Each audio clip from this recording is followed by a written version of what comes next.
Hi friends, ഏവർക്കും എൻ്റെ 2024 ജന്മാഷ്ടമി ആശംസകൾ, ശ്രീകൃഷ്ണ ജയന്തി ആശംസകൾ. എങ്ങനെയാണ് ഈ ശ്രീകൃഷ്ണ ജയന്തി എന്ന് പറഞ്ഞാൽ ശ്രീകൃഷ്ണൻ ജനിച്ച ദിവസമാണ്. എങ്ങനെയാണ് ശ്രീകൃഷ്ണൻ ജനിച്ചത് എന്നുള്ളൊരു കഥ ഞാൻ പറഞ്ഞു തരാം. ശ്രീകൃഷ്ണൻ്റെ നാൾ രോഹിണി നാളാണ്.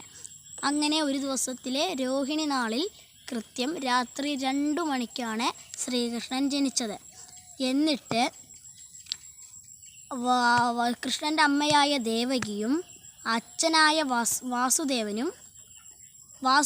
കൃഷ്ണനെ പുഴ കടത്തി കൊണ്ടുപോയി. കാരണം കംസൻ ദേവകിക്ക് ഉണ്ടാവുന്ന കുട്ടികളെല്ലാം ഈ കംസൻ കൊല്ലാണ്. അപ്പം ഈ കുട്ടിയെ കൊല്ലണ്ട വച്ചിട്ട് വാസുദേവൻ പുഴ കടത്തി അപ്പുറത്തെ വേറൊരു ഇതിലേക്ക് കൊണ്ടുപോയി. എന്നിട്ട് അവിടെ യശോദ അമ്മയ്ക്ക് കൊടുത്തു.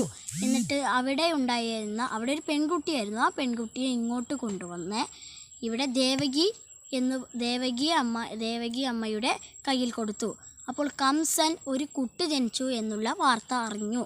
കംസൻ ഉടനെ ദ്വാരകയിലെത്തി ആ കുട്ടിയെ ഇങ്ങനെ എടുത്തു കൊല്ലാൻ ശ്രമിച്ചതും ആ കുട്ടി പെട്ടെന്ന് മുകളിലേക്ക് പോയിട്ട്, നിന്നെ വധിക്കാനുള്ള ആൾ ഞാനല്ല, അതിനുള്ള ആൾ ജനിച്ചിട്ടുണ്ട് എന്ന് പറഞ്ഞിട്ട് ആ കുട്ടി ആകാശത്തേക്ക് പോയി.